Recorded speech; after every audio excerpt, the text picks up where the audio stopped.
আসসালামু আলাইকুম ভিউয়ার্স, আমি গুলনার মাহজাবিন গুলনার্স কিচেন বিডি থেকে আপনাদের সবাইকে স্বাগতম জানাচ্ছি। হাজির হয়ে গেলাম আরেকটি নতুন রেসিপি নিয়ে, সেটা হচ্ছে কাঁচা আমের মিক্সড আচার। তো চলুন শুরু করা যাক। কাঁচা আমের মিক্সড আচারটা তৈরির জন্য এখানে আমি নিয়েছি কাঁচা আম 1 কেজি, রসুন 300 গ্রাম, কাঁচামরিচ নিয়েছি এখানে পরিমাণ মতো, আদা এখানে নিয়েছি 3 টেবিল চামচ, 4টা নাগামরিচ বা বোম্বাই মরিচ, 2 টেবিল চামচ এখানে আছে 5 ফোড়ন, আর 2 টেবিল চামচ কালো সরিষা, 3 টেবিল চামচ হলুদ সরিষা। এখানে আমি 1 কেজি আমের মধ্যে 3টা আম খোসা সহ কেটে নিয়েছি এভাবে 4 কোনা করে, আর একটা আম ছিলে আমি এভাবে কুচি করে নিয়েছি। এটা আমি ব্লেন্ড করব।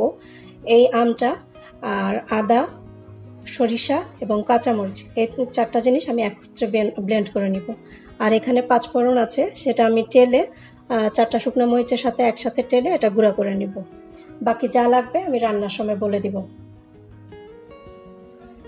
চুলায় আমি একটি কড়াই বসিয়েছি, এর মধ্যে আমি দিয়ে দিচ্ছি সরিষার তেল।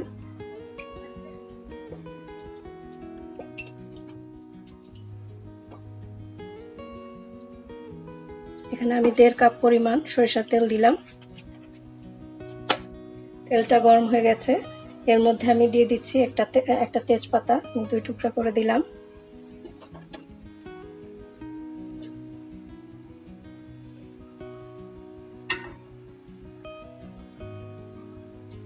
এর মধ্যে এখন দিয়ে দিব আমটা,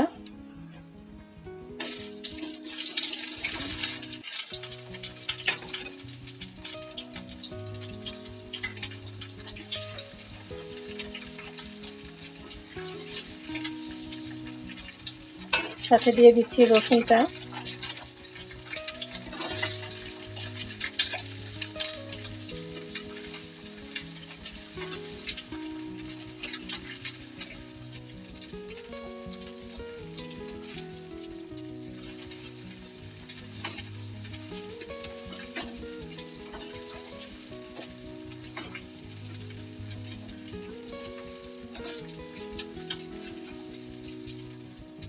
আমের কালারটা যখন চেঞ্জ হয়ে যাবে তখন আমি এর মধ্যে দিয়ে দিব 5 ফোড়ন গুঁড়াটা।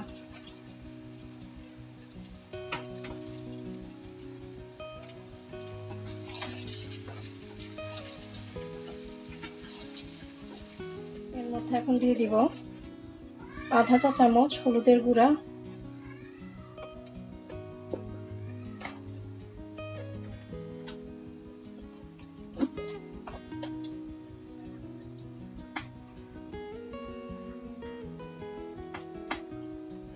দুই চা চামচ মরিচের গুঁড়া।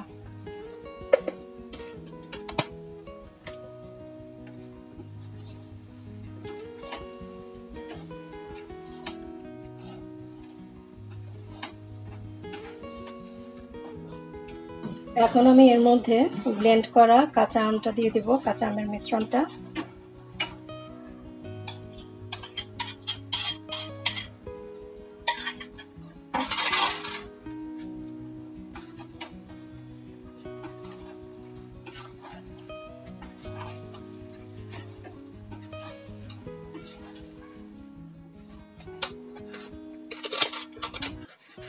স্বাদ মতো লবণ দিয়ে দিব।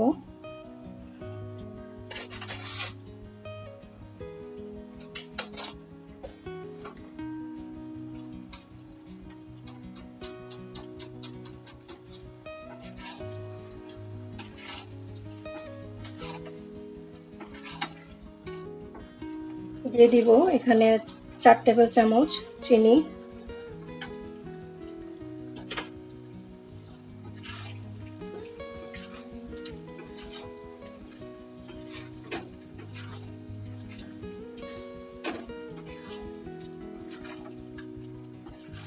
আর এখানে দিয়ে দিব কাঁচামরিচ।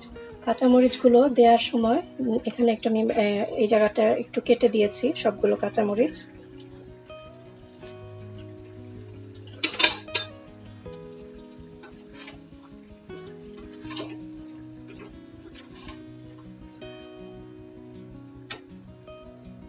এখন আমি এর মধ্যে দিয়ে দিব নাগামরিচগুলো।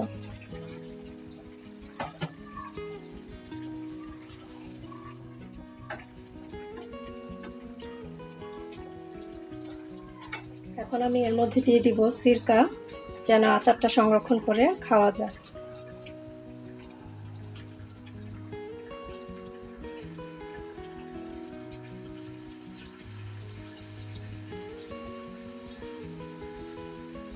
এখানে আমি 2.5 টেবিল চামচ সিরকা দিয়ে দিলাম।